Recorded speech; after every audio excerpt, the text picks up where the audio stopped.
Tonight's Gooder Entertainment production is brought to you by The Chopping Block, Minotti Woodcrafters, Pinkerton's Pits Barbecue, Texas Oil Doves, JB Waterwell, All Fired Up Barbecue Cook-Off, Texas Original Charcoal, the Briscoe Ranch Cook-Off at the Crossroads, Smoke and Magic, Texas High Roller Events, Laredo Roofing Solutions, Navy SEAL Danny Dietz Memorial Classic, Texas Chrome Heroes Foundation, The Barbecue Store, Mr. Keen Sharpening Service, Cosmos Q Products, Half-Fast Cookers, Damn Yankee Texas Barbecue, Rectag,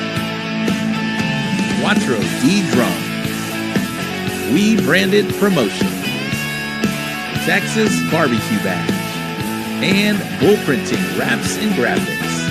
Thank you for supporting the So Smokin' Gooder Show. Hey, we got any more beer in here? All right, I'm sorry. I won't talk again. I'm sorry. All right, go ahead, Robbie.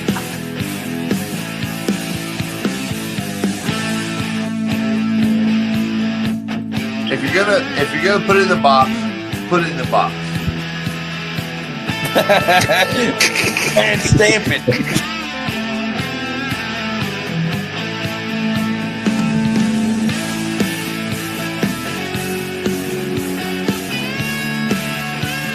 I call it bass boat. Bass boating? If you ever seen a bass boat go down the water and everything like that? Oh, and he nailed it. Oh, shit. Hashtag bass boat.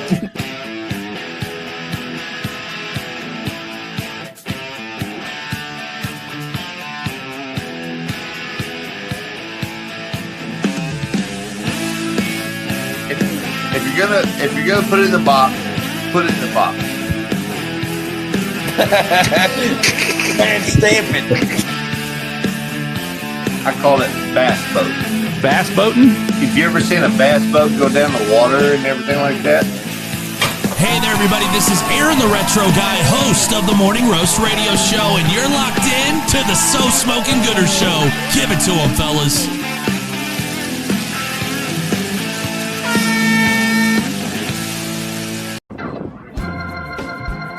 All right, hey, Steve Jimenez. You might know me. I'm a professional tin holder. When I'm not busy holding down a tin, keeping everything calm, I'm watching the So Smokin' Gooder Show. You're watching the So Smokin' Gooder Show. Can you take the whole horn? You can't take the bullhorn barbecue, baby. Let's go.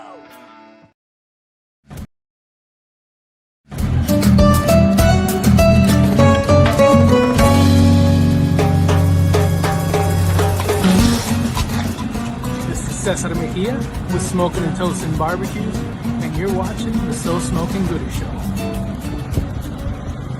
Are you ready to turn up the heat? 1. Let's go! Because you've just tuned in to the one and only So Smokin' Gooder Show. We're coming to you live from Bullhorn Barbecue headquarters in Cypress, Texas. This is the show where we talk all things barbecue and brews, and you better believe we're here to have a good time.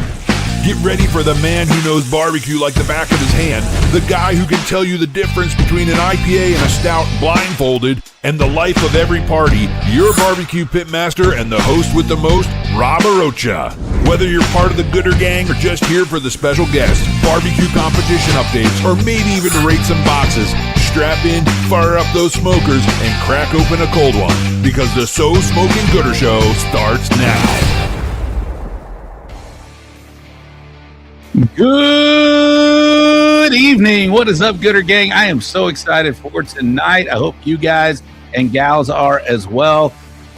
Man, have we had some really great shows lined up for you, the Gooder Gang. We had Bobby Ray on a couple weeks ago. He was the 3rd overall champion at the San Antonio Stock Show and Rodeo. Followed that up this weekend in Mercedes, Texas at Smoking on the Rio with a reserve grand champion. So shout out to my little homie, Bobby Ray Delgado with Quattro D Drum Smokers. He's killing it out there. We also had, who do we have? Last weekend, the Barbecue World Cup. My goodness. They came on and throw some information because, there wasn't a whole bunch out there. But the Barbecue World Cup Committee, the two people, the founders, they came on and explained to you guys and gals what is going on with the Barbecue World Cup. And we're going to do that same type of show tonight. We are honored to have the officer in charge, former chairman of the World Championship Barbecue Committee for the Houston Livestock Show and Rodeo, Mr. David Stone. He's going to be on here in just a few minutes. He's a great guy. I'm excited to introduce him to the Gooder Gang, to all the competition cooks out there, because this is the man that has really kind of elevated the Houston Livestock Show and Rodeo. So we're going to talk to him real shortly about all of that. But it's been a great couple of weeks for us. But before we get to any and all of that, I got to introduce you to my sidekick, Mr. Ty Cobb, the producer. Ty, get in here, Ty. How you been, man? Good, man. I feel like I've been gone forever. I feel like we missed you last weekend, my brother. We missed you last weekend. You weren't out here.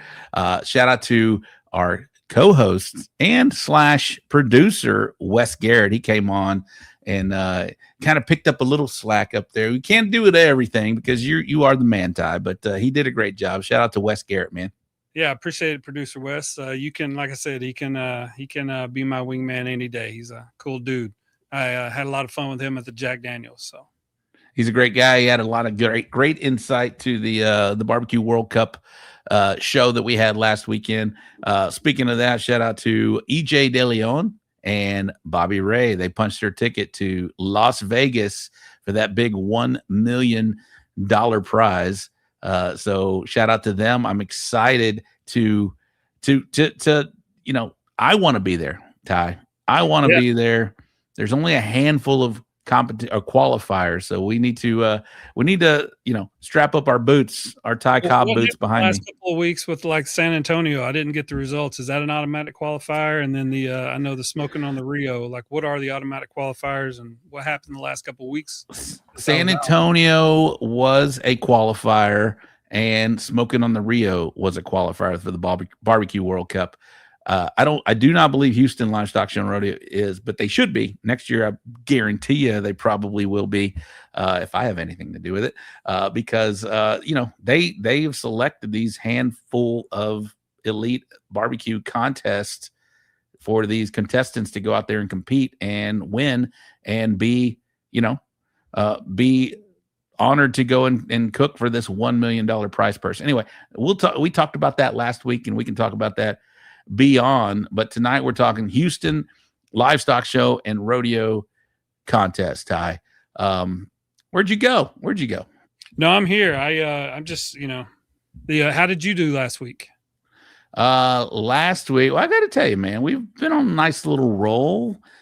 We were at San Antonio Stock Show and Rodeo. David, our guest, will know a little bit about that. It's a big event, ties into Houston. 335 teams competed in San Antonio. To me, it's one of the granddaddies of Texas as well, along with the Houston Livestock Show and Rodeo. 335 teams. We hit a 12th place chicken. We had a 13th place rib, and we finished 10th overall. So very happy, very solid. That was not, don't do that. Do not do that, Ty. But I do have the big check in the banner behind me for that. Then this past weekend, we got no calls. We sat in our chair, bro. We sat in our chair. It was 195 teams down in Mercedes, Texas, tip of Texas, right across the border. Definitely in the valley, south of Buc-ee's in Wharton. Definitely deep in the valley. And we did well too, man. We didn't get any calls, so I didn't know what to expect. But the wife came back and said, "Hey, 12th overall at a 195 team." So is that the one Bobby Ray G seed? That's the one Bobby Ray, our G seed, EJ De Leon G seed. So they punched their ticket. But in the last, couple contests, 335, 10th overall, 195, 10th or 12th overall. And then we got the granddaddy, the Texas granddaddy, the Houston Livestock Show and Rodeo coming up next weekend. So I'm feeling pretty good, feeling pretty confident. I'm looking at the schedule here. You had the San Antonio Rodeo Social, Smoking on the Rio. You went out and supported. Yep. The Barbecue World Cup had big announcements on here, and then now we're about to do the Houston Livestock Show and Rodeo. Don't get much better, man. Get at it. Absolutely. Speaking of getting at it, I said he'd be on 10 minutes. I don't know how long we have Mr. David Stone on, but let me tell you, I'm very honored to have him on the show. You guys and gals should also be honored. He's on our show to talk directly to you, the competition cooks out there, because we don't get a lot of this access. In fact, it's never happened, but we have him on tonight, Mr. David Stone. He's the former chairman of the World Championship Barbecue Committee. He's now the officer in charge of that. So he oversees everything that we're going to talk about tonight, and we're honored to have him on. Let's bring him on here. Let's put some little applause behind it. We're talking to Mr. David Stone. Again, officer in charge of the World Championship Barbecue Committee. David, thank you very much. I don't have any volume. Can you hear me? Can you hear me? Oh, there we go. Now I can hear you. Now you can hear me. We good? Well, I could. Let's see. We had this lined up, ladies and gentlemen. How about now? Hey, David, you're welcome to. I can't hear a word you're saying, Rob. Okay. In the corner, Ty, if you can. Okay. Yeah. We'll get him back on. We will get him back on. But while he is coming back on, let me think. I didn't have anything planned for this, but what are you doing, Ty? We're playing music. Oh, let's do it real quick. Daddy Dutch. Good evening, gang. Lobster Bucket. How's everybody? That's a new one. Welcome to the show, Lobster Bucket. Larry Vaughn, afternoon from North Jersey. Who else we got? Triple Threat Vets Podcast. What's up? Hashtag Gooder Gang. We'll cook Houston for wristbands. Sean Trainer, got to see Sean this past weekend. Toasty, smoking and toasting. Hello, Gooder Gang. Samantha Cherry. Sweet Samantha, how are you? Let's go. Who else we got? Yes, I Can Barbecue. Hey, Dutch. There's Braden. Yo, gang. Shauna Tillotson. Good evening, fellas. Brian Underwood. Let's go, Rob. Half-fast cook. Oh, there's our man. Arturo, I got to meet him. Jeremy. What's happening, Gooder Gang? What's up, Jeremy? Happy anniversary, Ty. Yes, happy anniversary, Ty. Matt Fraser. What's going on? Jackie Milligan, Texas for the win. Paul Schindler. What's up, y'all? Seguin was a qualifier. Yes, it was. Daddy Dutch. Will Ty be in Houston? He will be. Paul Schindler. Jacob Kennedy. What's up, Jacob? We got Jared Dyer. Hello, everyone. Matt Casper, Rap Sack Barbecue. Good evening. Bobby Boom. What's up, fellas? Adam Gotro. Adam, I got your message. Ricardo Contreras. What's up? Ashley Smith. Can't wait to see our WC Barbecue. There's Ashley. She's great. Tune on Win, my buddy. Tuna Win. Half-fast cookers right there. James Minotti. What's up, James? Who else we got here? Who else we got in the house? Todd Nelson. Been a while. What's up, Todd? John Turner. Jesse Wooten. What's going on? Lure 83. Saludos from Smoking Bros. What's up, bro? Scott Stanish. Salt Mine Express. Ready for the weekend. Yeah. Am I too loud? I feel loud in this thing. James Miller. Good evening, fellas. Lucas Armstrong. Sorry, late. Bloody work got in the way of my Facebook time. Damn bloody work. He is from Australia. Armando De Luna. What's up, man? Louis James. Walking.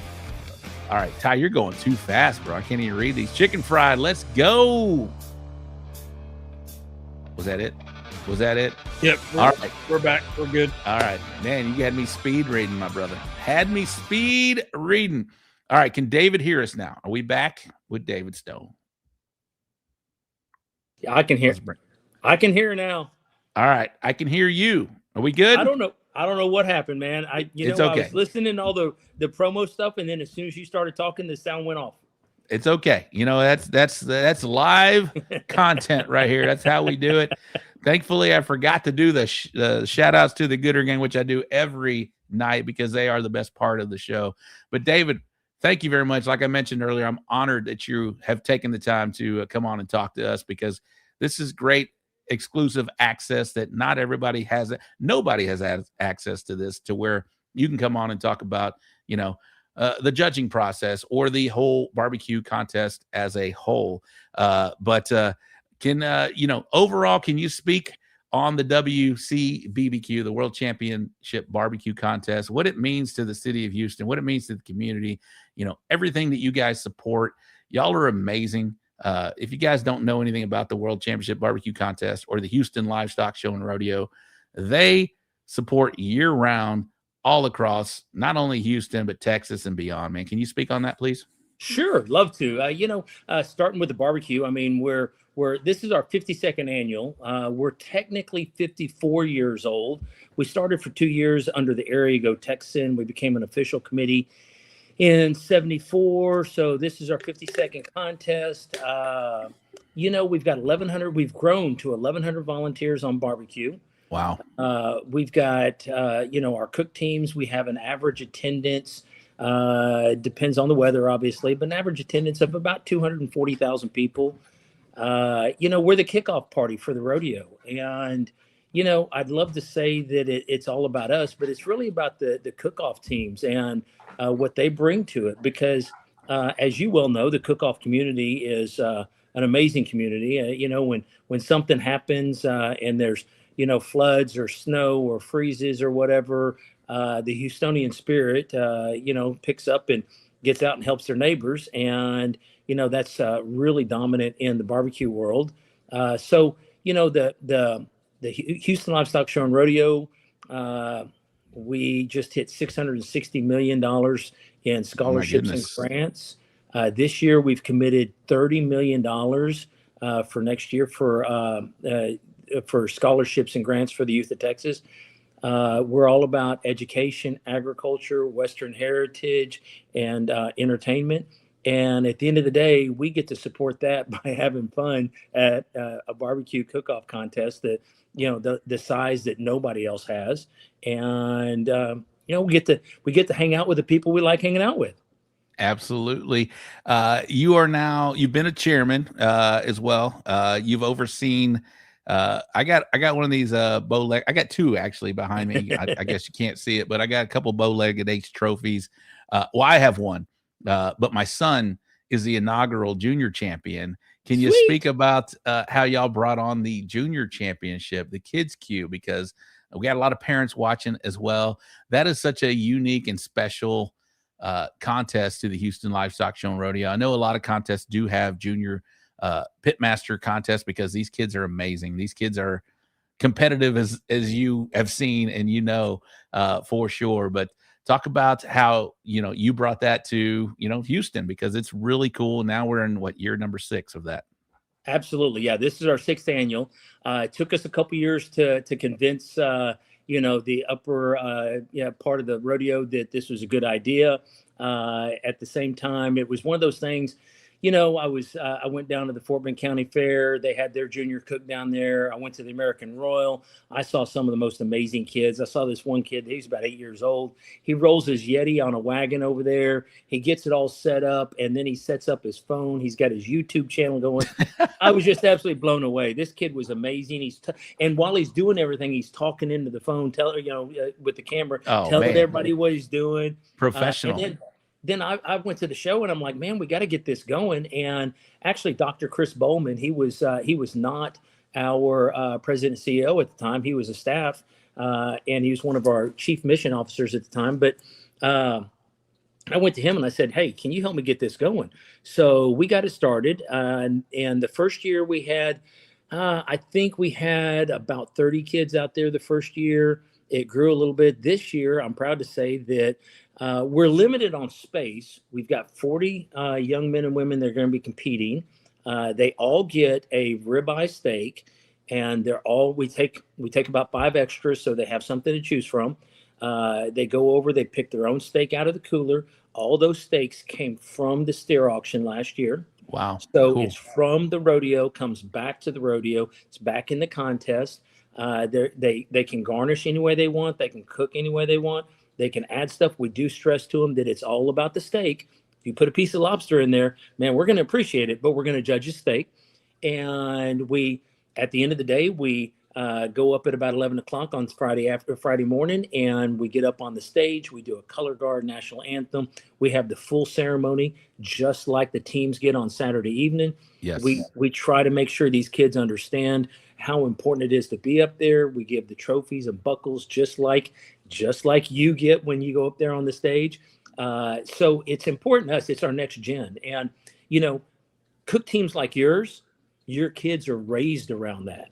They're all involved. You go to the cook-offs, they're out there helping. Yeah, they get to go run and play and stuff, but then they come over, they help, they get involved, and the older they get, the more they get involved. So I will say the first year we were doing it, I probably had 4 or 5 people that their kids got in, and I was getting videos at home at night where they're cooking. So I'm like, well, you're welcome, because now they're cooking dinner for you. And Absolutely. I'm like, Absolutely. You kind of owe me a steak dinner at this point, because you've had steak dinners for like 2 months. But it's a lot of fun. It's a lot of fun. These kids are amazing, and you've had some like world champion kids that come through your event, and obviously you produced world champions too there, but you've had some of these kids out there. And I can think of, Ray, she's going on to do big things, and she hasn't won that event, but she's taken what she's learned at the Houston Livestock Show and these competitions, these big ones, and has just grown into her own kind of, social media, young pitmaster. It's amazing to watch. It's amazing to see. And you've got a lot of parents in here that have kids that have grown up in this sport, because it is such a family-oriented sport, barbecue, it's Americana, right? And to see them go out there and kind of, take after their parents and doing this, and now really want to be there. And they are so competitive. You've seen it. It is a competitive. You've seen all the plates that they put out there, the boxes. It's amazing. Yeah, absolutely. And this year we had, we're limited on space because we do it in the garden.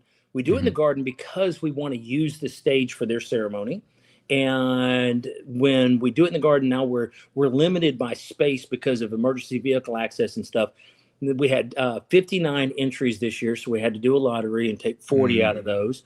And we're just, like I said, we're limited on space. So this year, we're going to walk around and look and see what we can do to increase our size next year without causing problems with emergency access, blocking the garden, stuff like that. Because we set that tent up, and we have to set it. Looks like the forecast next week we might not need a tent, but we have to plan on bad weather, so we got to put a tent up for them. Right. And now we've got that in the garden, and we've got people out there Thursday night.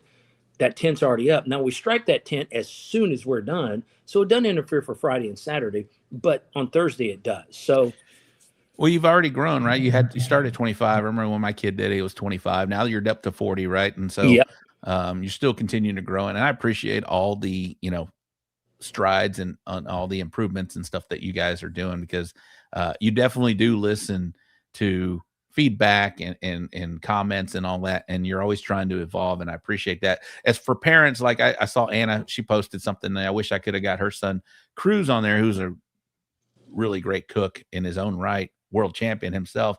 He couldn't get in.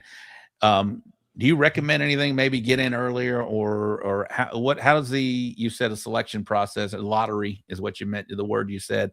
How does that work for the Kids Cube? We at the end of the day, we had 59 applicants, and show staff just did a random selection. And I don't know if they use the computer program. They don't know the teams and stuff like we do. It's randomized. So right? Yeah, it's a randomizer deal that they do. And, like I said, we're limited by the 40. And you said something a second ago about us listening and stuff. Keep in mind, we've got 1,100 volunteers out there. We've got a great barbecue contest, but we wouldn't be out there without the teams. So the teams are our customers. And we have to listen. We try really hard to talk to the teams during the setup, the tear down, during the contest, because I want to know what's good, what's bad. If it's good, I want to make it better. If it's bad, I want to fix it, make it better. Because if I can make your life easier, if I can make everything out there better for you, that makes it easier on my people out there that are trying to work for you. Wonderful, wonderful. Hey, so far we're off to a great start, man. You've held many hats in this Rodeo Houston, right? If you want to name it, you're welcome to. But you also been a chairman. You are now the officer in charge of. Does that mean you oversee the World Championship Barbecue Committee? What is this? What does that officer in charge title mean exactly? So chairman has, I mean, it's his barbecue. Chad Lyons is our first year chairman. Chad Lyons, it's his, nice. It's his barbecue. He is the guy in charge. As an officer in charge, I get multiple committees. And for example, I've got lamb and goat, junior commercial steer, lamb and alpaca, barbecue, and part of area goat Texan. And I didn't come from those committees, but I helped them when they needed. So now the fact that I came from barbecue, yes, I'm way more involved over there. I do some of the media with Chad. I'll be out there all week long next week. I mean, it's in my blood. I can't get it. I can't stop. So, but it's Chad's barbecue and his committee, and I'm there to support them. Wonderful. The barbecue committee, how many volunteers are in that specific committee? And if you are wanting to be a rookie, how can you join that committee? So we have a little over 1,100 volunteers on barbecue. Nice. About 150, 140 of them are lifetimers. So they don't count against our roster count, but they keep paying their committee dues because they just don't want to quit. But they have a lifetime status, so they stay on our team. And they come out. Good part about our lifetimer is they don't count against our head count on the rosters, but they get to come out and work the shifts they want to. If they want to get behind the ice truck for one shift, then they get one shift. They don't have to do 3 or 4 or 5 shifts. They don't have to deliver beer if they don't want to. So they get to kind of pick and choose what they want to do, but they all keep coming out working because they love it. Ties there. We're no longer accepting volunteers for this year, but for 2027, you can email membership at Rodeo Houston. That's correct. And I would, if you know somebody on the committee, always having somebody to recommend you. We've had so many people that we pulled off of the wait list. We call them, oh, they're so excited. And they're probably kind of like I was. I was a patron at barbecue for many years. And I thought, man, it'd be so cool. I'd have even more fun if I could get on the committee. Well, that's when that kind of fun stopped and a different kind of fun started, but a whole lot more work started. So We've had people get on and then they quit that first year. They don't come back the second year because they didn't realize it was that much work. So, we want, if you said, hey, my son, he's 22, he wants to get on, he's a hard worker. You already kind of know that world. So we want to have somebody with referrals that come on the committee. 100%. Guys and gals, the Gooder Gang, y'all are watching. I know we are going to get to judging. I know that a lot of people that are watching here are competition cooks. We are going to get to the judging room, but I do want to spend some time with our guest tonight talking about. And another question I had for you, David, was you, like I mentioned, your many hats here. You've seen kind of the evolution of this contest here. What are some of the big moments or something that you're maybe proud of that you've seen the World Championship Barbecue contest have? I mean, you've crowned world champions. You've had some of the biggest names out there that have won it. You've crowned names that people didn't know that have gone on to do big things. This is definitely a catapult for your barbecue career to win Houston Livestock Show and Rodeo. I think so, man. There's so many things that have happened over the past decade or 15 years that the creation of Champions Row and having the agreements with the Jack and the Royal and very nice. San Antonio. Our grand champion gets invited to there comes to us. So we've got 5 grand champions that are competing against each other. International Village, we've got 2 teams coming from Australia. This year we've got New Zealand and Venezuela. I don't think they've ever been before. Nice. We've had Japan in the past. That's another one. As you well know, probably 10-ish years ago, we changed the turn-in procedures. Instead of turning in one meat of your choice per space, now you turn in all 3 for your team. So now that takes the teams that have 1 space and they can compete against the teams that have 4 spaces, and they're all on the same level playing field. They all have the same opportunities. And I think that's huge. The junior cook, that's my proudest one, just because, nice. It's our next gen, and I'm so proud to see that thing growing, and it's getting more and more popular. So there's so many things around barbecue. barbecue is one of those things that it changes a little bit every year, and it's a machine that just keeps growing. That big move from one entry per location, first spot, and you were competing. If you had one space, you were turning in one meat versus a team that had 4 spaces, they were turning in 4 meat.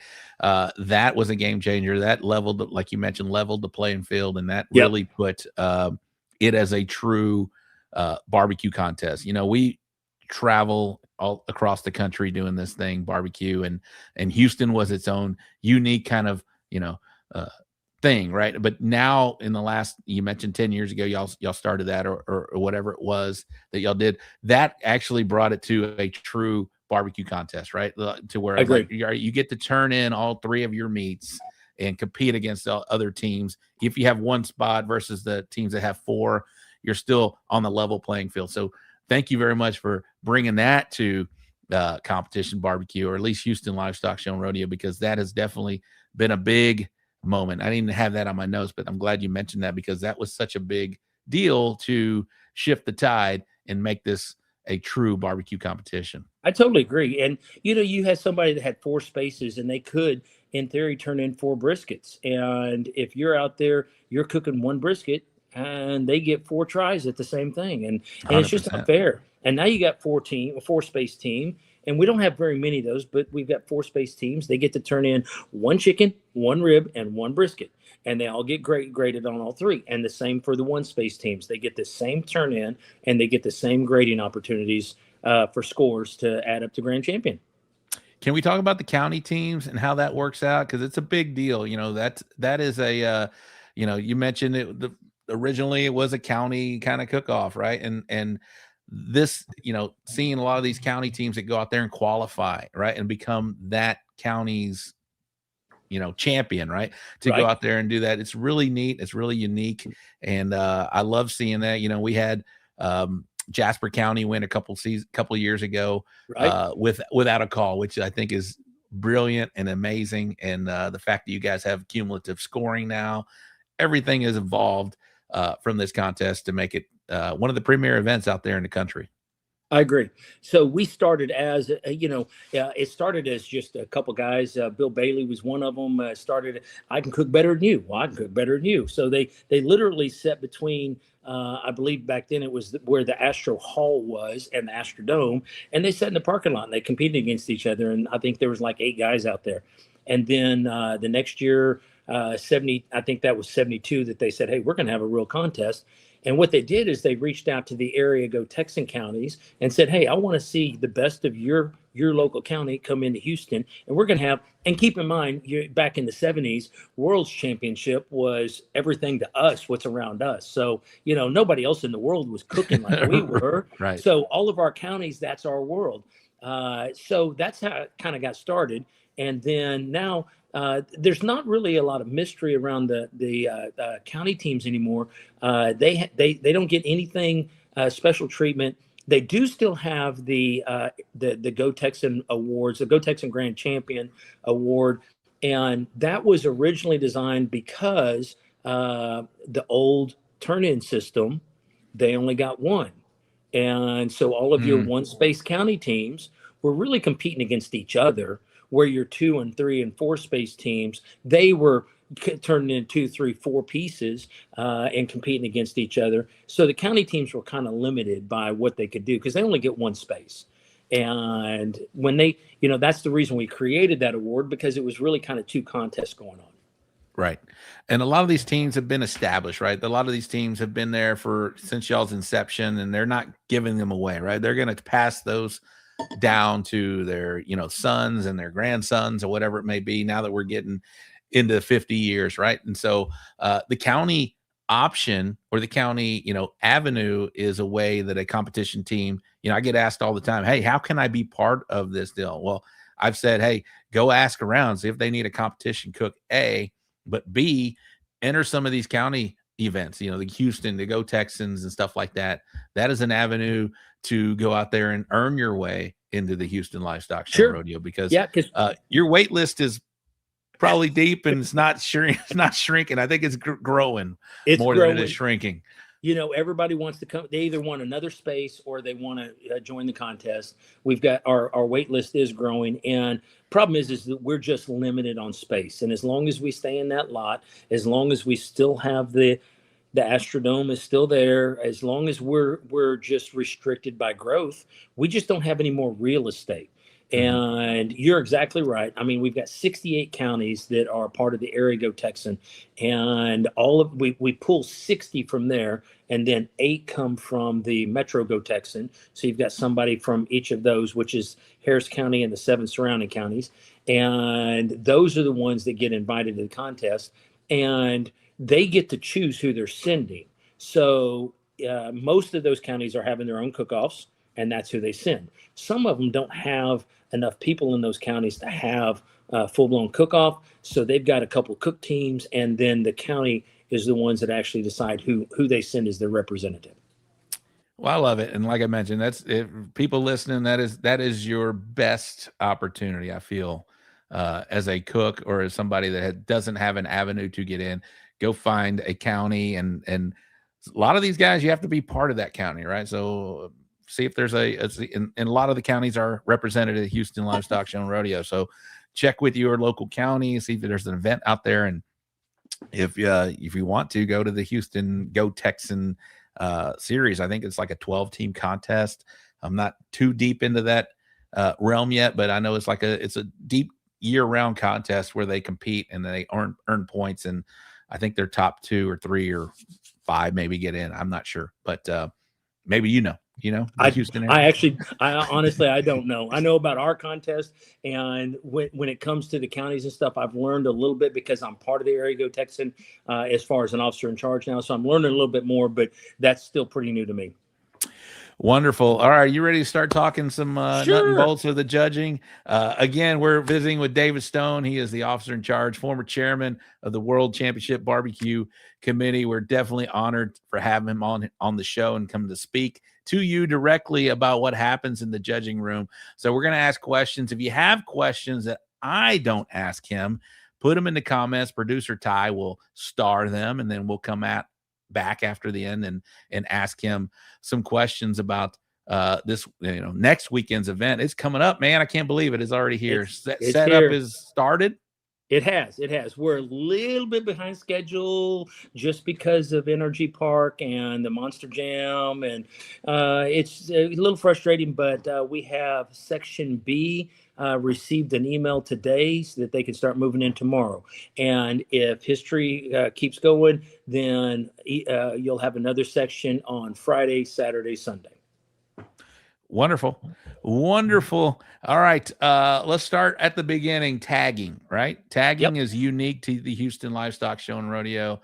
I know Rodeo Austin does or did something like that. We do, like I mentioned earlier, we do this each and every weekend, competition barbecue, and it's kind of the same in Texas, right? You got the same kind of organizations. It's a little different where you go, but Houston, is it's a unique animal, right? You go out there, you have to have your tag meet. You have a contest supervisor, which I love. It is just the fact that you come out there, we'll get to that here in just a minute, Ty, but the fact that you have a unique situation, you have to adjust, right? We do the same things each and every week. And I feel like going to Houston, getting your meat tag, the staggered times, everything you have to adjust to makes yourself a better cook, or at least it kind of thins. It makes the cream rise to the top, as they say, right? So it is something that you have to prepare for. Now we have some unique challenges with bigger boxes here. We're going to talk about that in just a minute. But again, thank you for coming on and talking about this. But tagging, the rules mention brisket is the only thing that you can come pre-trimmed. I don't know. Is that what do you know about? Can you pre-trim your brisket and have it in a cryovac? Can you pre-trim your ribs and have it in a cryovac before the contestant supervisor comes and tags meats? So if you'll remember a few years ago, it said something to the effect of no pre-trimmed and that sort of stuff. And now keep in mind a lot of our contestant supervisors don't have the kind of experience that you do.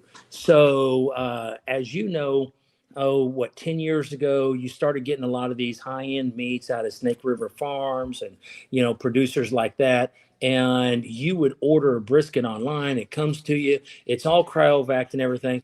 And the contestant supervisor comes over and looks, and it's still in the original packaging, has the name on it, and they assume everything's good. Well, the thing is that I went to Sam's and I bought a brisket, and it's still in the package with all the fat on it. You went to Snake River Farms, you bought a brisket, it's still in the package, but it's pretty lean because there's no fat trimmed. on it. Yeah, well, it's trimmed.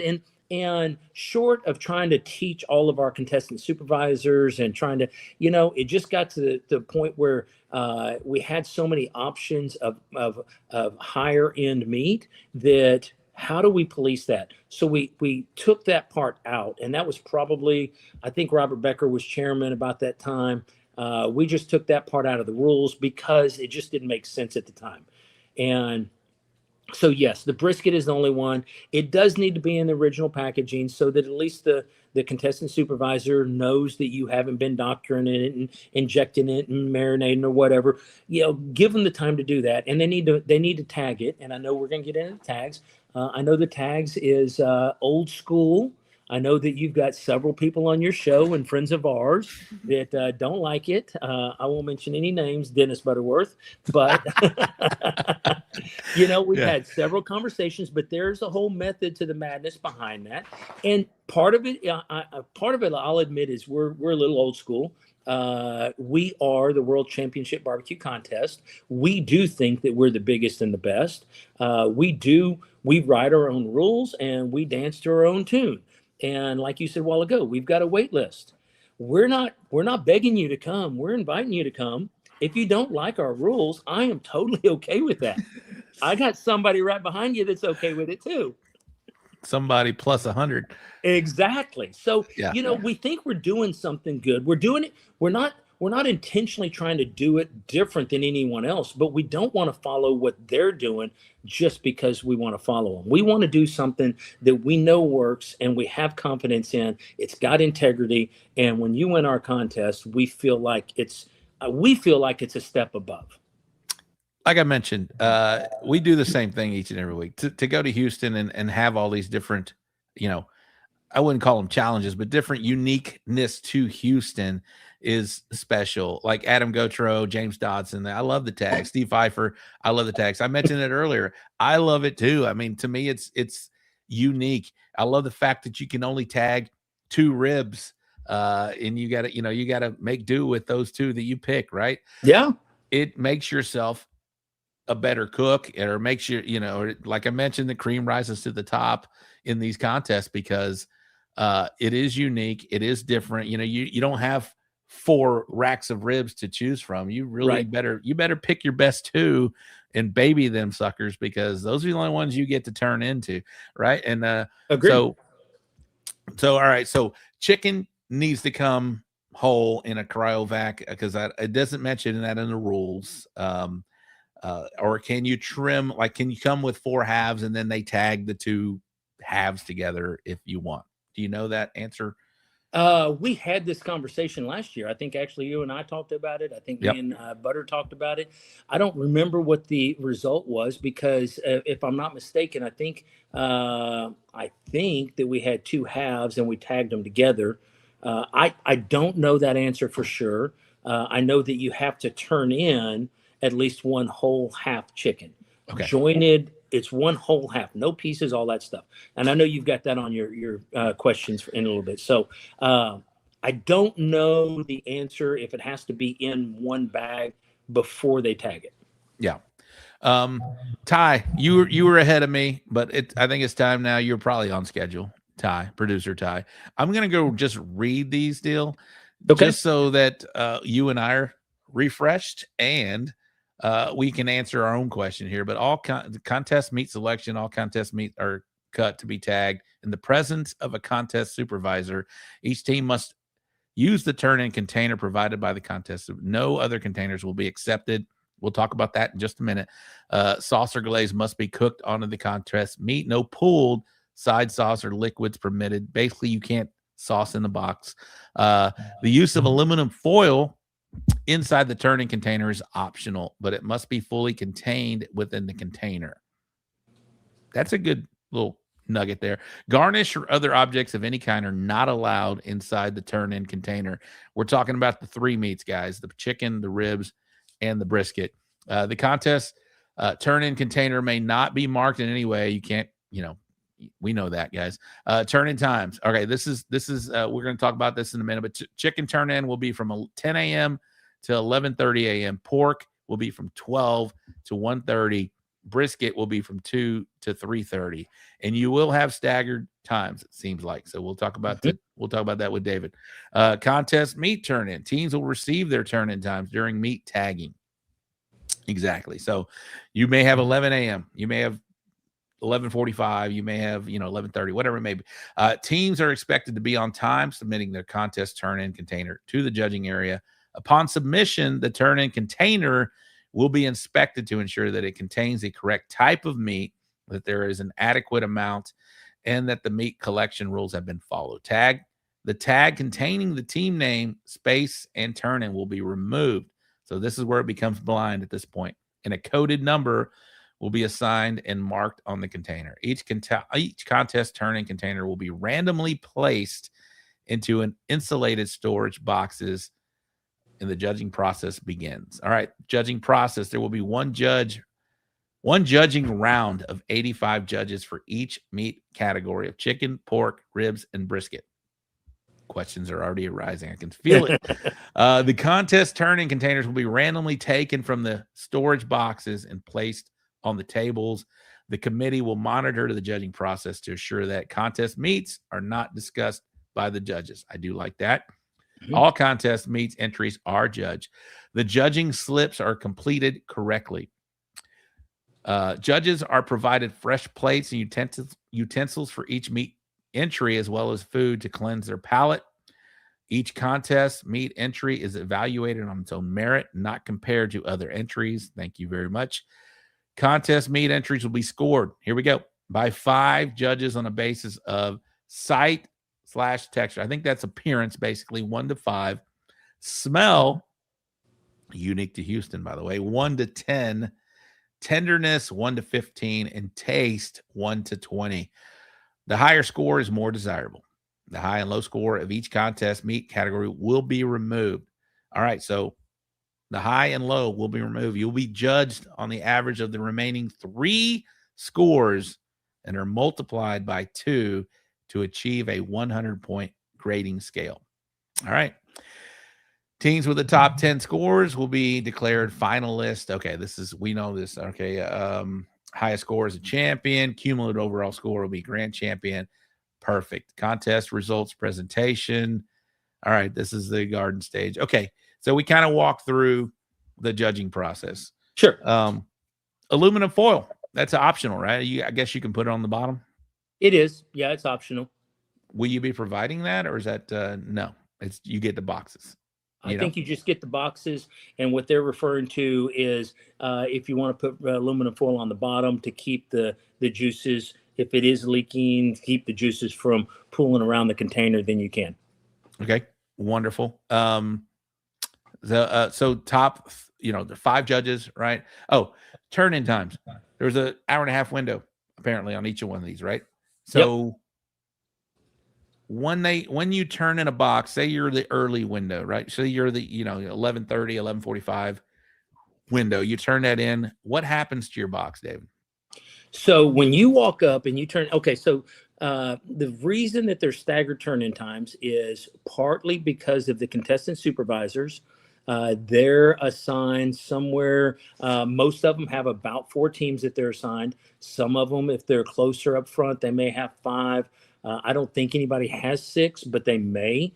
But most of them are 4 or 5 teams. So they have to witness the cutting. They have to witness make sure the tag's on there. They have to witness the cutting, putting it into the dish. Well, while they're doing yours, the guy next door can't start. So because we do the meat tagging, because we do the inspection, that slows down our turn-in process. Right. So That's where the extended turn-in times start. Now, how we deal with that is they come to your contestant supervisor, comes to yours, watches you put your chicken in and get it all ready. You got the meat tag. They verify the meat tag versus the tag that's on the container. They actually tape that container shut. You get to carry it up to the turn-in table. They go up there with you. They turn it in. That way they know that you haven't stopped anywhere along the way and done anything with it. They know they witnessed it going in. They sealed it. You walked up there. You turned it in. When they turn it in, that's when the tag on the outside is removed. Actually, it goes from there. We've got kind of right around the corner in a little hidden area. We have one or two people that they have they have a list. And that list is gone through our IT department created a program. It took them 3 or 4 or 5 years to come up with the scoring system and everything we have. They've got part of their program is that they take those tag numbers and they randomly assign other numbers. Chicken, for example, will be C123, and tuna may be C187. And it matches with the tag that's on the meat.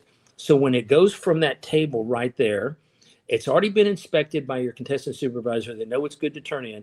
They turn around, they give it over here. This is kind of a secluded area where nobody else can see in. They've got a list, and on that list is the tag numbers, not the team names, just the tag numbers. Mm-hmm. And they look at that tag. Now, in all fairness, they see that it's, a bullhorn and your tag number, but they're looking at the tag number, and then they look at their list, and then they see it says C123. They take that tag off, they turn around, they write C123 on top of the container. Then they turn around and they hand it to a runner. That runner takes that over to an insulated warming box. And by the way, those boxes are custom made, which is, we'll talk about container size because we made them a long time ago. Yeah. And then they hand it to I'm going to call them a warming box captain. They are in charge of that warming box right there. So they hand it off to them. That person there is responsible for placing them in the warming box in a random order, but also know which ones came in first versus which ones came in last. Okay. As they come in, we stack them in those warming boxes. When we get somewhere in the neighborhood of, let's say, 60 samples, then we will, and we've already gone through our announcements and stuff with the judges, we will tell the table captains that we're ready to start. So they may only come over, if there's only 60, there may be only 3 samples per table available at this time, but all of the table captains will come over and they will get a sample out of that box, and that same box captain, they'll show them where the first ones in were. So those are the ones that have been in there the longest. So it's not we're taking the fresh ones over here or vice versa, and they will take 3 to their table. They'll start their judging while more samples are coming in over here, and they're going into the next warming box. And once we get another 50 or 60 in, then we'll start another round and they'll come back and get some more. So that way, the warming boxes keep everything as warm as we possibly can. As you know, with some cook-offs, there's a mad dash at the, it's 15 minutes before or after 2 o'clock. And you always get everybody that's turning in at 2:12 because they want their meat as hot as they can. If they turn in 10 minutes early, it's now cooling off. So we put them in the warming boxes, and then we pull them out. When we have enough to start judging, we pull them out. The judges have slips on their table. They write the sample number on those slips, and then they judge it.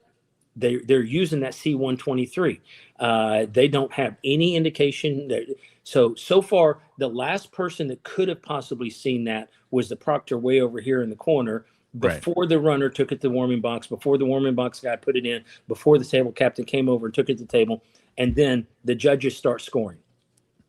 As those rounds are done, then those score sheets go into our score shack. And nobody's allowed in the score shack except during judging. Nobody's allowed in there. And they actually pass them through a window. And you've got 3 or 4 people that are sitting there, and they will enter they've actually got a drop down arrow where They do the drop down and it says C123. They click on C123 and then they start entering the scores from what's on that score slip. Then they keep the score slips and all that sort of stuff. So at that point, even that C123, that person has no clue that is Bullhorn's sample. They don't get to see anything behind that page. And then after all the judging's done, all the data is in there. The reason we throw out the top, the high and the low is if we have a tie, then we add the low back in. If we still have a tie, we add the top back in. If we still have a tie, then the ties are broke by a past chairman. Not the current chairman, has to be a past chairman. So I could do it. Lisa could do it. Chad, he's not allowed to do it because he's a current chairman. Right. So that's how we do the tiebreakers. But that's why we drop the low and the high, because some people just like doing 10s across the board. But at the end of the day, we drop the high, we drop the low, and we get what we think is the real answer in there, or the score. And then if we have a tie, we add one, and see if we got a tiebreaker. Okay, now, after that's done, Andrew is our supercomputer IT guy, and he actually has a list that he sees on his screen that he knows C123 belongs to Bullhorn, but by that time it's already in and certified. He knows, nobody else does. Right. Okay. I like that. So that process is really nice. So it is definitely, nobody can, the steps, so that tag came off was, 4 or 5 steps prior to them landing on a table. At that point, I like the fact y'all have a score shack and it goes into a private room, basically, that are people in there that are doing it. At that point, it's just a number, right? It's not, nobody's names are on this thing or anything like that, right? So. Nope, nothing. And even the people that are in the scores, they see a sample number, which is totally random from the tag numbers. So they see that sample number that we assigned it, and that was pre-assigned way back when on a random deal. And even the chairman, the vice chairman on the contest and judging subcommittee, they don't even get to see that spreadsheet. And even if they did, they would see numbers and numbers. So they don't know who those numbers belong to. So when you say warming box, is this just a box that's insulated, or is this an electric? It's a handmade. We built these warming boxes a long time ago, which is why that's exactly why we didn't want to change the size of the turning containers. We were stubborn because we could fit our clamshells in there perfect. Okay, and now because we changed the size of the clamshells, we got to make new warming boxes. And they're just insulated wooden boxes, but they hold the temperature really well. They're double walled. They're really insulated. They keep the temperature in there really well, and that's how we try to make sure they're as hot as possible. So some of your first turn-ins will get distributed first, versus first in, first out. Okay, all right. If you have questions about this, put them in the comments. Ty will ask. So I guess what we just kind of mentioned, general turn-ins, but that was kind of chicken-ish. The boxes are larger, right? 13 by 9 by 3.7. I got the stats here. 13 by 9, which are actually 13 by 9.75 by 3.25. That kind of came as a change from listening to the cooks, right? It did. But this, sometimes, Rob, this is what happens when we try to do something good, but we don't really follow through to the end. And I listened to y'all last year, and I say y'all, chief cooks meeting, people say, hey, we need bigger boxes. And so then, now keep in mind, I'm not the chairman. I was the officer in charge. I go back to the chairman, which was Lisa at the time. And I'm like, hey, we need bigger boxes. They go back to the vice chairman on contest and judging. Hey, we're going to get bigger boxes. And, people don't like change. Well, they got bigger boxes. No, I never in a million years guessed everybody was going to say, well, now they're too big. But at the same time, I get it. But our team tried to keep it sized where we could fit them in those warming boxes, because by the time we changed the size, we did not have time to buy new boxes. And we'd have to have 100 Cambros out there if we, tried to do something last minute. So we'll make new boxes in the off season, but we'll actually talk to our teams like you this year and find out if that 9 1/4 by 9 1/4 is the right size box, then hey, let's figure it out, and we'll make the warming boxes to match those. Absolutely. Justin, I'll just read this. I know we're going to get to questions later. Those warming boxes that dry out food, I don't know that they do dry out food, but this is, again, unique to Houston. So maybe don't cook it as deep, whatever it may be. You have to adjust as a cook to do that. I don't know the proper advice to having a warming box there or your turn-in time. It may be. But again, this is what we're talking about tonight. So yeah, and like I said, they're not electric. They're not pumping up the heat. They're literally just insulated. They're like a Cambro. Okay. You put them in there. It's the heat of the meat and all the ones around it that's actually providing the heat, keep it from escaping. The clamshells are shut. When you open them at the judges table, we're trying to get them out of that box as quick as we can. That's why we'll take 3 samples or 4 samples to a table when we have enough. And then that way, when they open them, they're still steaming. They've still got good heat and they're not dried out. Yeah. You did mention the word stacked earlier. The boxes are stacked. Are they, how many deep are they stacked, or are they stacked? Or maybe that was just a word you used. Are they stacked at all? If I'm not mistaken, now first off, I've never actually handled the warming box, but I think they're stacked 2 or 3 tall in the warming box, on top of each other, and then they're stacked side by side. I don't know how many. As cooks that are watching, I'll speak for the cooks that are watching. Stacking is almost a faux pas, because it is something we do so much to make these boxes look great, and when we close them and they get taped up there. Could you imagine? I'm glad you said 2 to 3, but could you imagine like 5 or 6 and just kind of putting that pressure on there? So, that's something that maybe if people are watching that can change that next year, that'd be great to not stack. And I understand we have 250 plus teams out there. There's going to be boxes and we have limited space and all of this. So stacking may need to be, but maybe we get something to put a little, I don't know, border to the way they're not stacked on each other. That would be great. I'll look at it this year too. Yeah, absolutely. Like I said, that's never been a point of interest as far as they go in the warming boxes, they come out of the warming boxes. I've never walked over there to look at them, to be honest. Absolutely. You just maybe said the word and people are like, okay, because I got a comment on me on stacked. What's going on here? We did read the judging criteria. Okay, chicken, a lot of questions here. We got the bigger box. The rules say that there's no less than a half chicken. Correct. So can you do, because we do have a bigger box, and traditionally we had this bigger box in Texas with IBCA, Texas Gulf Coast. They had these bigger boxes to where at the time we had to turn in 2 halves to do that. So this is the same style box that we used to cook and do 2 halves. The rules say no less than one fully jointed half chicken. Does that mean you can do 2, or can you only turn in 1? Do we know the answer to this? Okay, so it says no less than 1 half. So per our rules, you can do 2 halves. They need to be a half of a whole chicken. You can turn in 2, and our thought process was if you have a smaller chicken and there's not going to be enough meat there for all of the judges to get a piece, then turn in the other half. If it's a big chicken, then don't turn in, just turn in the half of it.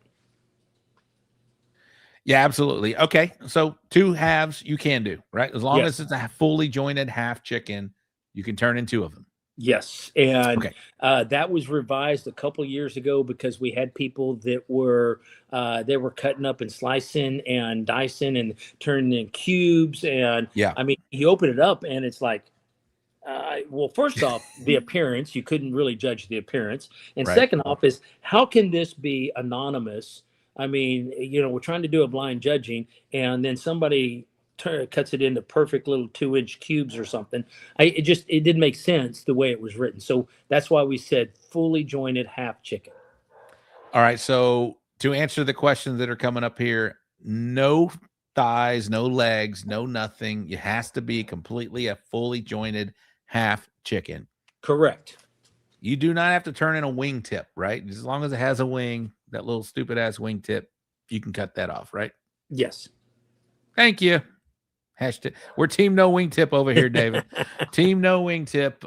So you don't have to have a wingtip, but it does have to be a fully jointed half chicken, just like you would turn in IBCA, or Lone Star or something like that. So correct. Hashtag team no wingtip. There you go. Absolutely.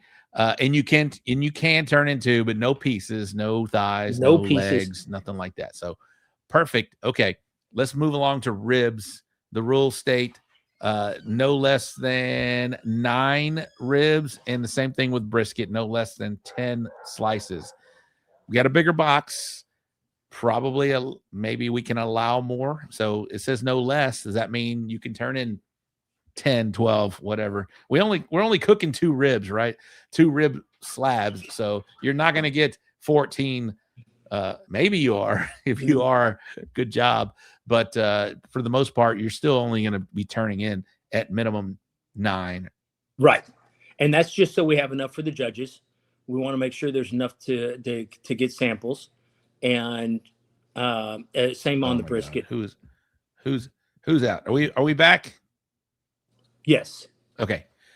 I didn't hear what you said. I'm sorry. No less than. And again, that was kind of changed when we did the chicken thing because we had people that would turn in burn ends.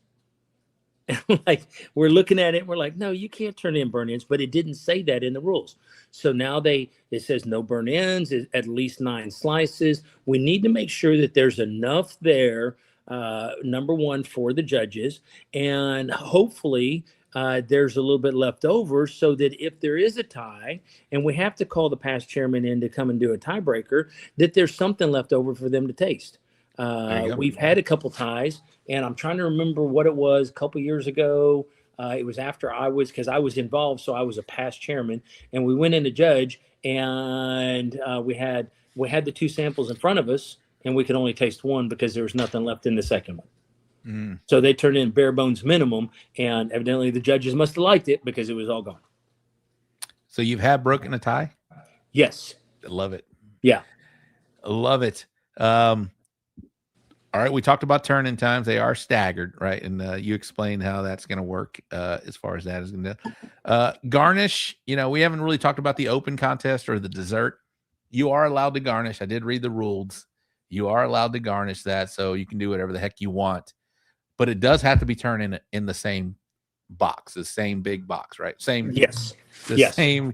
I didn't mean the to call it big box. The same box. HLSR box is going to be for all 5 categories: open, dessert, and the 3 meats. Correct. Okay. And Jeff Jones was chairman when they started the Dutch oven. That rapidly became a dessert contest. Woo. Nobody was doing pot stew, stew meat, or no. Everybody turned in desserts. So then, with me talking to a lot of y'all and cook teams and stuff, and I just asked everybody, what do you think about an open? And everybody, like, the first year, every single one of our teams turned. Now, every year there's going to be a couple of teams that don't turn in a chicken. Maybe they got it overcooked or they didn't care or something.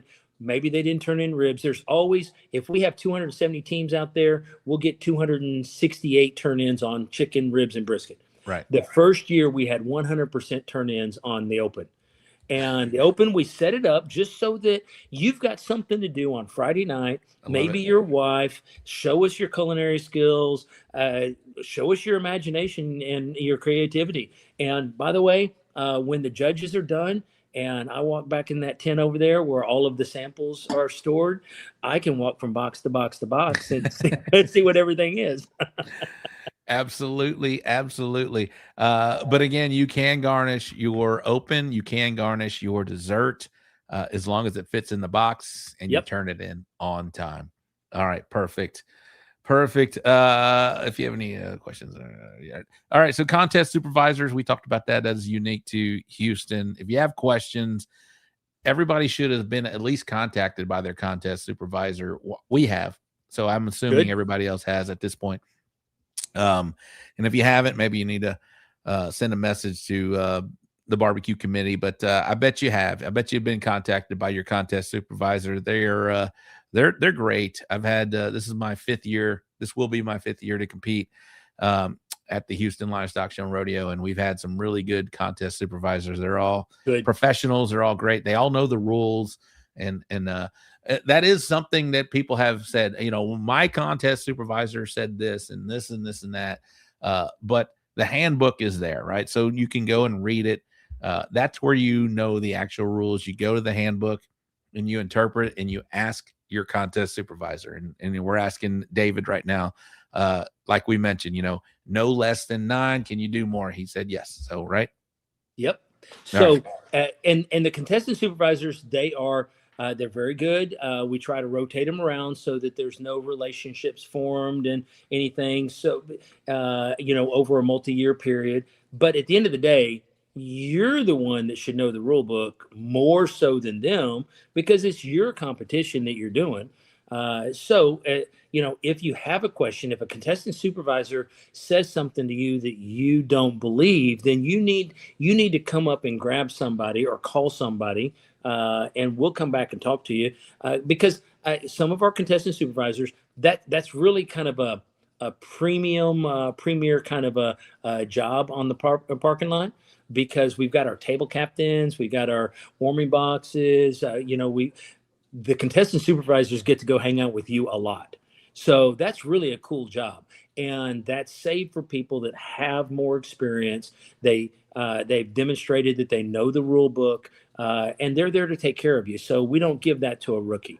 You're going to spend a few years on the barbecue committee, on contesting judging, before you go out to be a contestant supervisor. Perfect.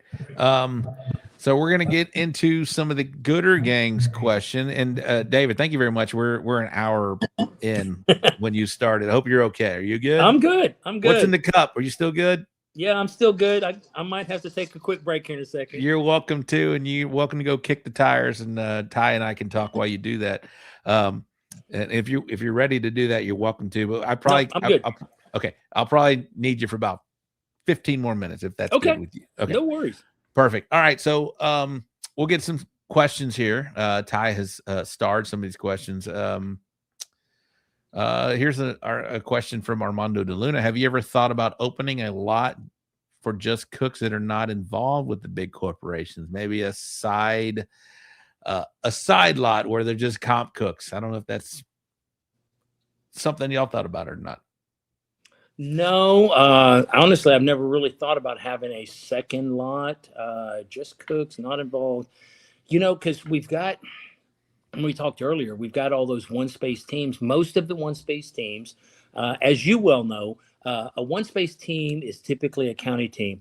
If we have somebody like you that comes in, the first year you come in, you're probably going to be a one space team, because, having a 2 or 3 or 4 space team leave all of a sudden is very rare. But the first thing you're going to do is petition for a second space. I mean, you're going to work every angle you can to try and get a second space. Yep. And then when you get a second space, guess what? You want a third space. I can't tell you how many teams I could run the list right now of 2 space teams that are begging me for a third space. I'm like, I don't have it.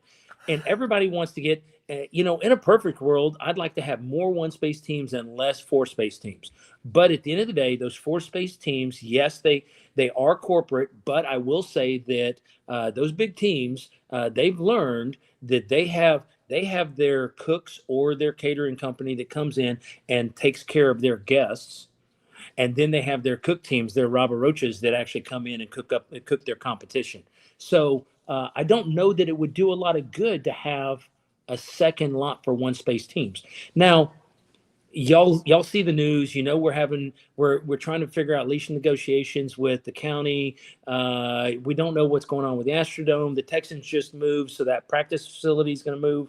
We've got Reed Road. There's so many options that are going to start coming to light in the next couple of years, because our lease expires in 32 and we have to plan for the future. We're almost 100 years old. And by the way, we want to be 200 years old long after you and I are gone.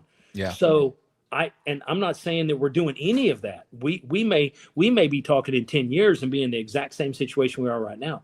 But I know that there's so many options that they're looking at, trying to figure out how we guarantee our future. We may have a bigger lot. If they'd let me move over to the 610 lot, we'd have one hell of a barbecue over there.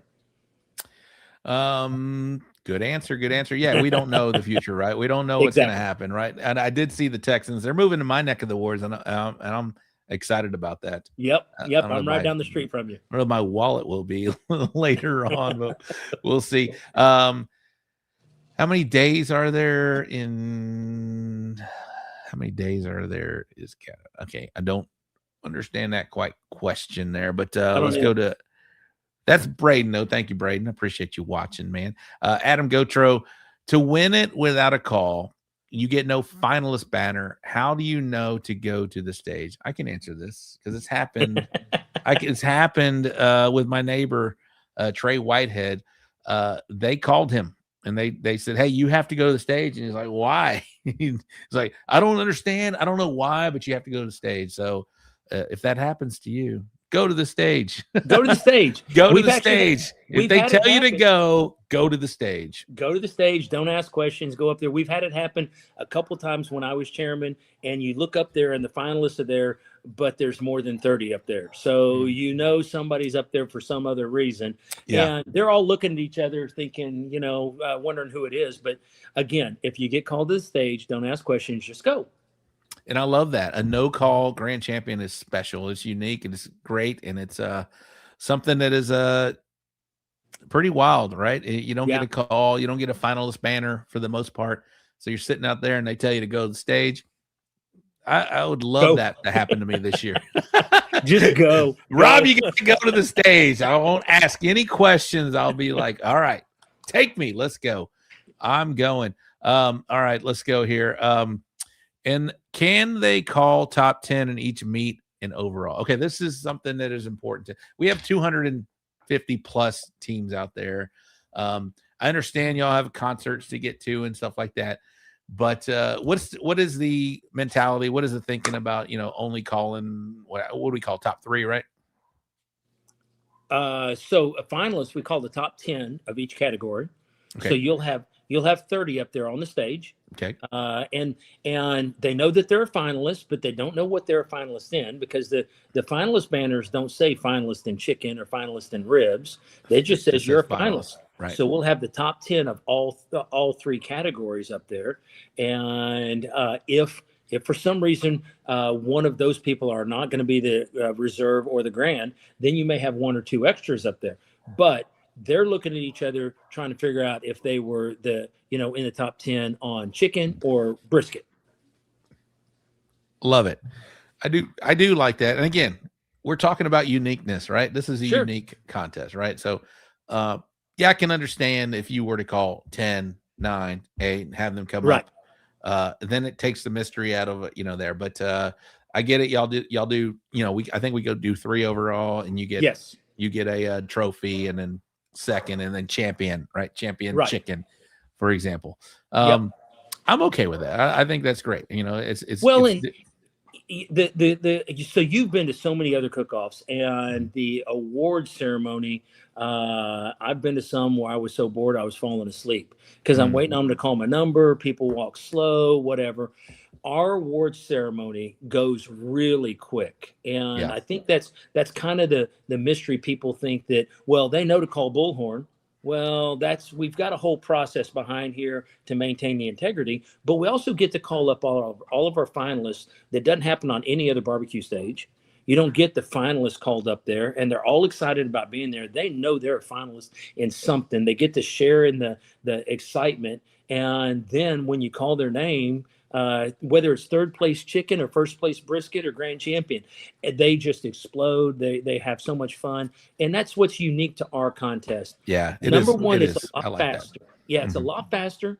It's a shorter ceremony, but it's, in my opinion, it's a whole lot more fun the way we do it. And honestly, because of the parties that are going on at your camp, you got to kind of get back there, right? There's, you got people handling business back there. But it is nice, if it dragged on quite a bit longer, it's great because that's why you're there. It is the World Championship barbecue contest. But again, we're talking about uniqueness, and this is something that is unique to the Houston Livestock Show and Rodeo Barbecue Contest. All right.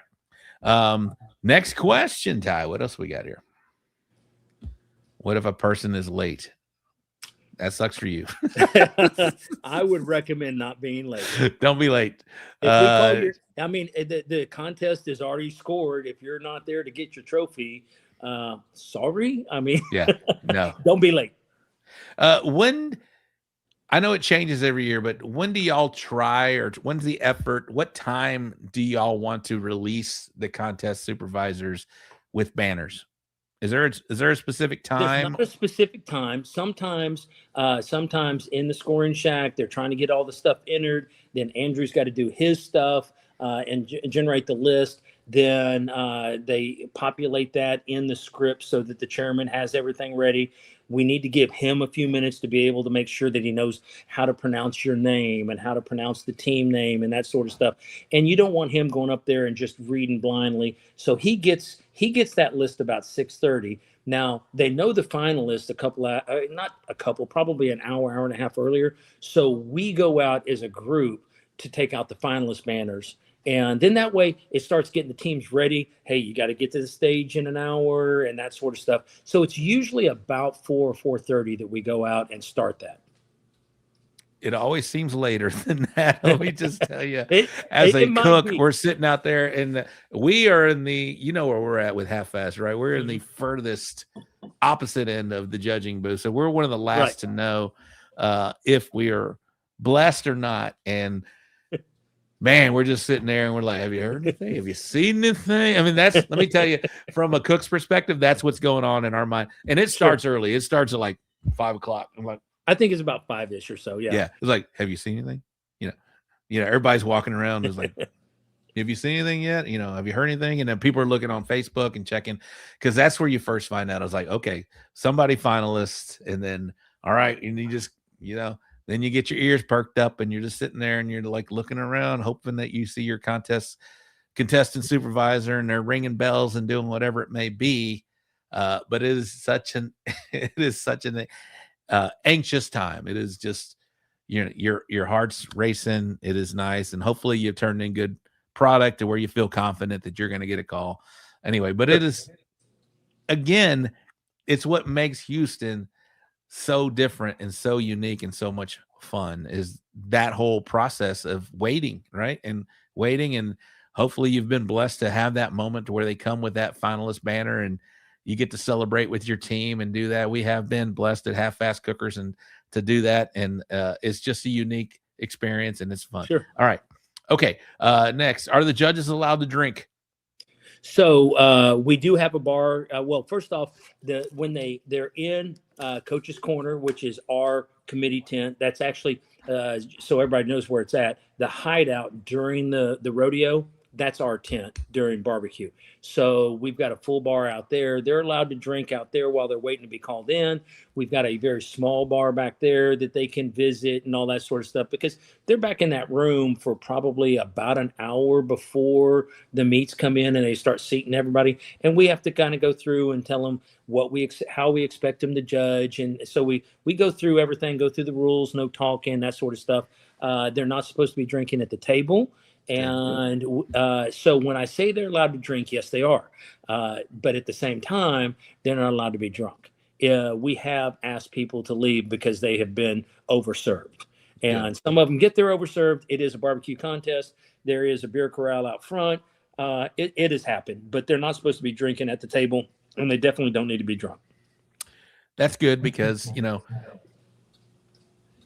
for example, if you're tasting chicken, right, and you just take a crown apple, for example, crown apple whiskey, whatever, it does change your palate, right? Obviously, sure. If you're going to drink one of those and then take a bite of something, it's definitely going to change your palate. It's not going to be what a competition judge or competition cook has turned in or want them to taste, right? So I appreciate that. And if you could kind of reiterate that this weekend or next weekend, it's like, hey guys, maybe 30 minutes prior, if you're going to be a judge, chill out.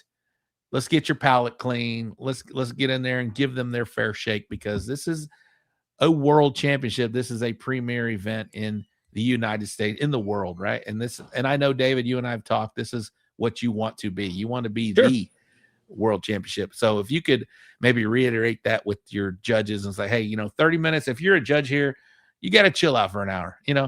That's it. Yep. Just because, and please don't take your drink to the table, because that will definitely change your palate for sure. So, Right. All right. Whoever asked that question, great job. Fred Robles, what is the average time frame from the time I turn in my box and was actually judged and eaten? 15, 20, 30. Well, we kind of talked about that. It really depends on when your turn in is. Yeah, and again, it kind of depends. Well, it doesn't really depend on when your turn in is. It depends on how many boxes come in. So once we hit that 50-ish number, then we'll have about 3 samples per table. 51, we'll have 3 samples per table. So that's when we start looking at plating them. So if we have a consistent over, if we get 50 boxes in 10, 15 minutes, then that's your answer. If the turn-ins are coming slow at the beginning, then it may sit in there a little longer. If we get a mad rush all of a sudden at the end of that window, then they won't be sitting in there very long. But that's the whole purpose of us having the staggered turn-in times, so that we can constantly get them out of those boxes and take them to tables. I don't know that there's really a big need for the boxes, but the boxes create a little bit of randomness for us, so that the person putting them in the box doesn't know where they came from. They just know that this side was first, this side was last, and they take them out to the table captains. So I would say probably 15 minutes on average. It may be a few minutes longer, maybe a few minutes shorter. It just depends on how many boxes come in that period. Wonderful. Fork and knives, only thing used by the judges, or can they can actually touch it, right? They can pick up. Well, yes. Yes, especially like a rib, they can reach in and grab a rib and put it on their plate. And then if they want to eat it with their hands, they can. If they want to use a fork and a knife and cut some meat off, they can. Brisket, we ask them because, just health concerns and stuff. Don't reach in and pick it up with your fingers. Use your fork, take it out of the deal. Chicken, I know that every judge I've ever seen is a fork and knife. I've judged not our contest, but I've judged other contests. And, I'm kind of one of those guys. I want to get a little piece of the white meat and I want to get a little piece of the dark meat. So I'll cut into the leg a little bit and I'll cut into the breast. I'll take a little slice off here and here and taste them both because, I want to see how the chicken is overall. So definitely fork and knife with chicken. Ribs, a little bit harder to do a fork and a knife. They'll probably just reach in and grab a bone. Brisket, definitely fork. All right, next question from Aaron Kennedy. I've seen for many years teams bring in store-made desserts and win. Need better policy. If you're going to do that, you're an asshole. Don't do that. I couldn't agree more. Don't do that. You're an asshole. Don't bring in store-made shit. Just cook your stuff and compete. If I come over to you and I say, Rob, cook me a brisket, I'm gonna turn it in this weekend. I didn't win that, you did. Right. If I'm the Dutch oven, and again, the open and the Dutch oven, they're bragging rights. They get recognition, but it doesn't count towards the grand champion. No, it's not part of the points. It's just bragging rights. And if you're gonna brag about something you went to the store and bought, come on, really? Yeah. You should be ashamed of yourself. You're an asshole, and you still should be ashamed of yourself. I gotcha. Have you ever broke a tie with a coin flip? Also, have you guys ever considered during a breakfast? What? Considered during a breakfast turn? Coin flips? No, they're done by the contestant or by the former chairman. It's right there. Former chairman. All right. And that's our rules. For us, that's our rules. Is it has to be a former chairman. Mm-hmm. So I can judge. Lisa can judge this year. She couldn't last year because she was a chairman. Chad can't. He can't break a tie. He can't be in the shack. And they'll have the 2 samples set up in the judging shack. And we will start making calls. And, hey, Duncan, are you here? Hey, Jeff, are you here? Hey, Lee, are you here? We'll call the pat because, first off, it's an addiction. We can't go away, especially on Saturday. We're all out there. And if we have a tie, then hopefully there's enough of a sample for all of us to get it. But if it's 3 people or 6 people, then we will judge which ones. And I have never had a tie during that process. I've never seen that. So Tuna can't break a tie. Tuna can't break a tie. No, Tuna can't. Tuna, to my boy Tuna. He can't break a tie. All right. Are you allowed to sauce after you? This is a great question. Brian Fox with another great question. Are you allowed to sauce after you slice? Let me explain why he's asking this question for ribs and brisket. Because some let you and some don't let you.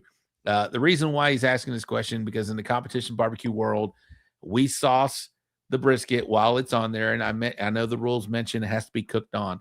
That is done, right? But at the time that we sauce, a lot of guys will put sauce on their cutting board, put it on their cutting board, place it in the box. Okay. Is that allowed? No. The sauce has to be cooked on. You can't All sauce it after you cut it. If it looks like it's been sauced afterwards, then technically that's a rule violation. It says it has to be cooked on. Obviously, I know I'm a big sauce guy when it comes to cooking it on.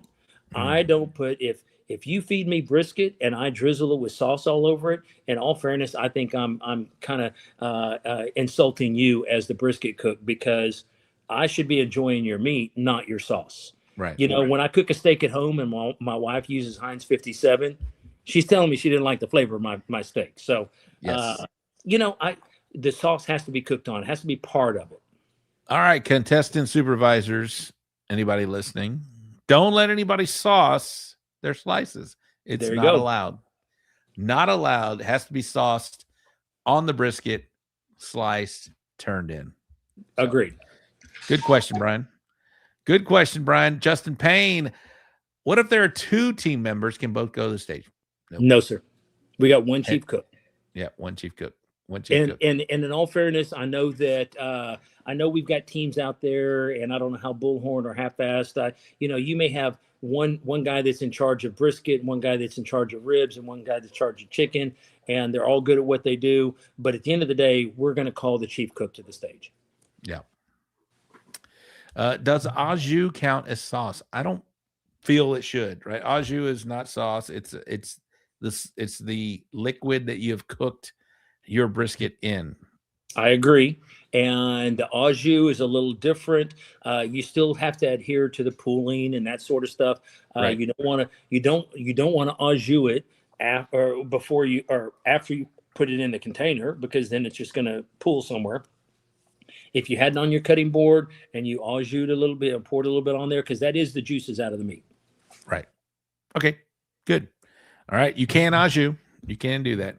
Can you cut ribs and sauce and put? Okay, here we go. Here's a good question here.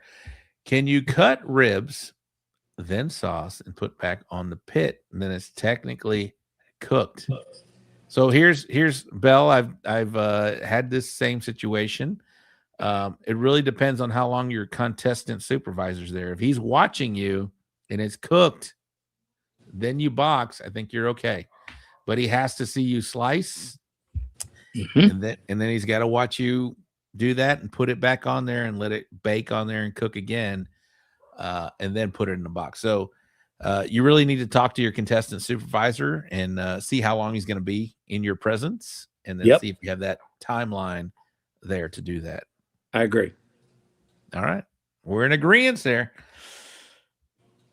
Gooder gang, you have any more questions? David, thank you so much, man. I appreciate the time that you have spent with us. Man, happy to be here. Hour and a half. You're amazing. So next week, as you know, I'm with Half Fast Cookers, Tuna, and the guys. Hopefully we're not on y'all's watch list this year, but we are going to be doing our 6th annual Pitmaster Pitmaster Social. I can't use the party word. Nope.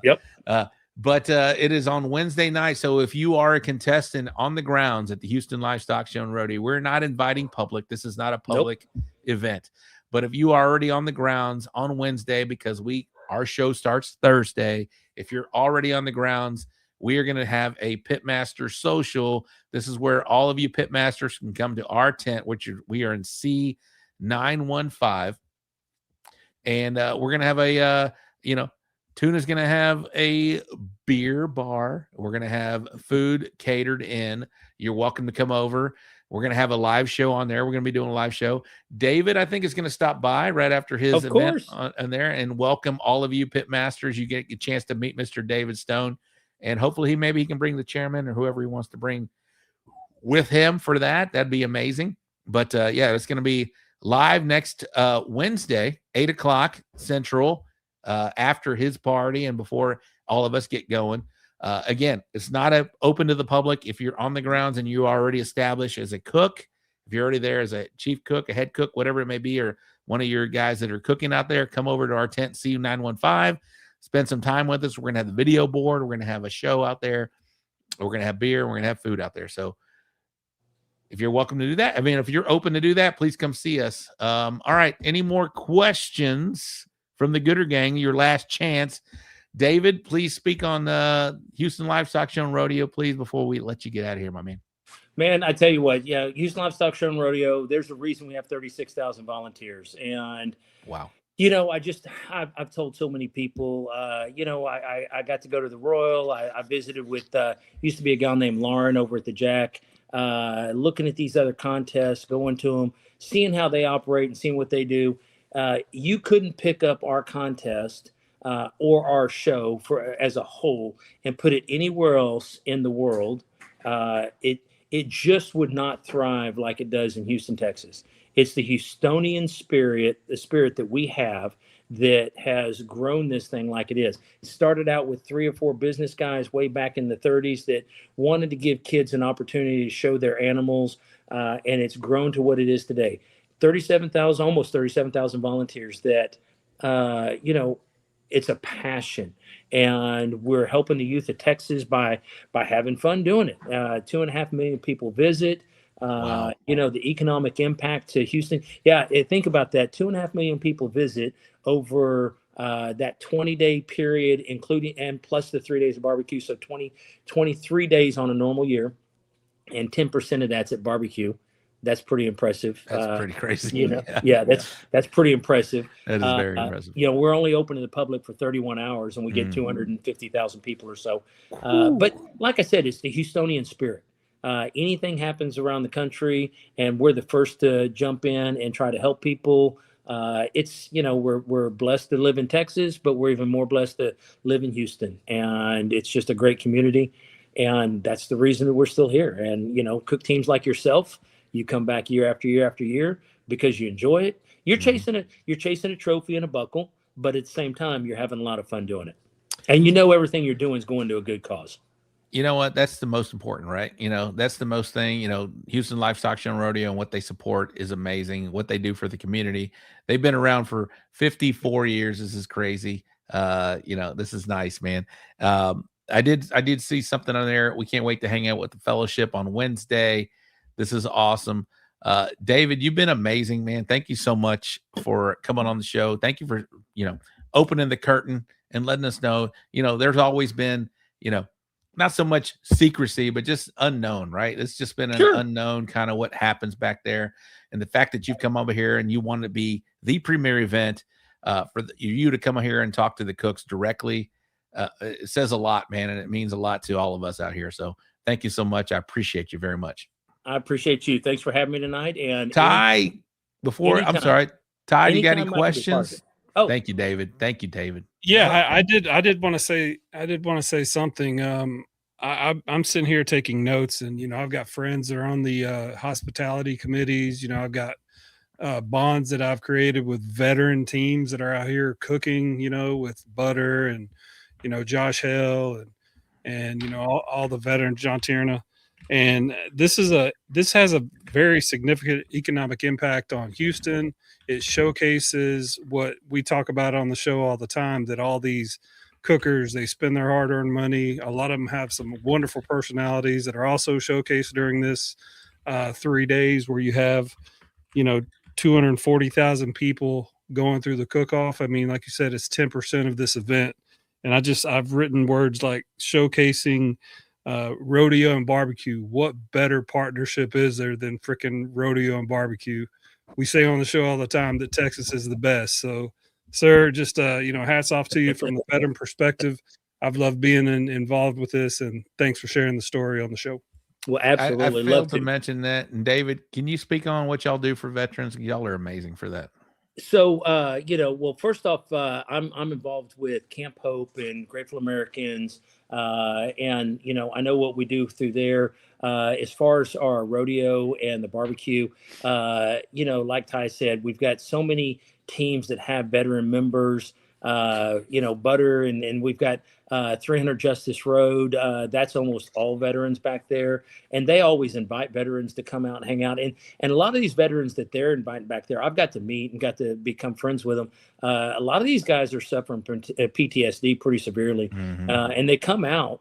And Greg has become a really good friend of mine. He's part of 300 Justice Road, and I think he was before barbecue and 300 Justice Road. I think he was lost in life to the point to where I think he was pretty much ready to give up. And this has given him a new purpose and a passion. He loves the cook team that he has brothers out there.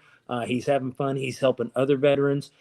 We have our Armed Forces Day, where Armed Forces Appreciation, where we invite in troops from all over the state to come in, enjoy the show. That's obviously after our barbecue. We got First Responders Day. We can't forget about them, because a lot of those are veterans, and they're going out each and every day to try and take care of us and keep us safe. So it's important. They've given so much for us, and this is easy for me and you to give back to them, but it means so much more to them than what it costs us. Yeah, absolutely. Texas Chrome Heroes out there. They're a world champion at your contest as well. Yep. So David, thank you so much, man. You've really brought a lot of information tonight, and a lot of, like I mentioned, you kind of open behind the curtain here. I did have one last question. I failed that I was going to mention that Adam Gotro put up here again. Where's that comment here?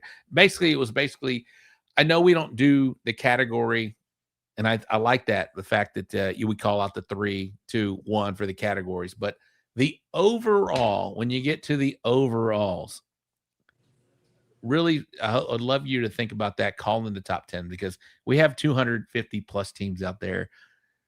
Call the top 10. That would be great if y'all could do that. Here in 10th place, 9th place, it won't take but a minute to do. And then when you get back to the reserve grand champion, which is what we're all there for. But it's such a big deal when you get a 10th place, because it really highlights your consistency as a cook for that day, right? Sure. Because we do accumulative scoring, right? Everything y'all are doing is amazing. But yeah, if you can just call the top 10, I know we don't do that for each category, but the top 10 is very important, right? Okay. Top 10, to think about that. If y'all could maybe alter that for the award ceremony, that would be amazing. I appreciate that. We'll see what we can do. See what you can do, man. All right. David Stone, officer in charge, former chairman, World Championship Barbecue Committee. Thank you so much again, man. You've really brought some really great information, and for us to have access to you like this is amazing. And we'll see you on Wednesday night. People that are going to be there, you get to meet David. He's a great guy, and whoever else you want to bring from the committee, we'd love to have him over there too. I'll bring a little posse with me. I love it. Thank you, David. You're amazing. If you want to hang out, you're welcome to, but thank you very much, man. I appreciate you. All right. Y'all have a good night. Thank you very much. Ty, what'd you think of that, bro? I mean, that's awesome. I mean, I was going to tell him whether we're talking about CBA, IBCA, Lone Star, Outlaw, it really resonated with me tonight when he said we think we're the best, and it seems like having that very unique scoring system, very unique judging system. That's kind of what makes the Houston Livestock Show and Rodeo Barbecue Cook-Off a very unique world championship. And I don't think I appreciate it as much, because I'm used to, what you do at other contests, either with CBA or IBCA rules, but that it really is like a huge friggin' showcase. And it's I really do think that they could probably gain a lot of personality if they were to film the top 10 and the way they celebrate. That could be probably something good for marketing. So hopefully they'll consider that when you talk about calling the top 10. Well, I did call it Texas BBQ Baddie. It really is, man. And it's not only that, it is we call them the Power 5 on this show, right? But really the 4, right? You got the Memphis in May, you got the Jack Daniels, you got the American Roll, and you have the Houston Livestock Show and Rodeo Barbecue Contest, the World Championship Barbecue Contest. And I love whenever you talk about that, they always say, we're the World Championship Barbecue Contest, because it is special. It is unique. Y'all have heard me talk about walking that stage with Houston Astrodome in the back, Reliance Stadium, the big Ferris wheel. It is special, and I can't thank David Stone enough for coming on the show. And like I mentioned, just kind of talking to us as, you know, as the man, and talking to cooks about what happens in there and answering all the questions. Big time of him to do that. Thank you, David, for coming on the show tonight. All right, for producer Ty, my name is Robert Rocha. Next Wednesday, live from the Houston Livestock Show and Rodeo, we're going to be coming to you from the Half-Fast Cookers tent in C915. If you're on the grounds already on Wednesday, setting up, getting ready for the big show on Thursday, Friday, and Saturday, come over to C915. We're going to feed you. We're going to drink you, and we're going to have fun. We're going to have David Stone and his posse coming over there. Producer Ty will be there. I'll be there. You can meet us all. It's going to be a good time. So, all right, that's going to wrap up the show tonight. We will see you next Wednesday, 8 o'clock, live from the grounds of the Houston Livestock Show and Rodeo. Case, close us out, my man. Good night to all of you wonderful people in Barbecue Nation. You too, California.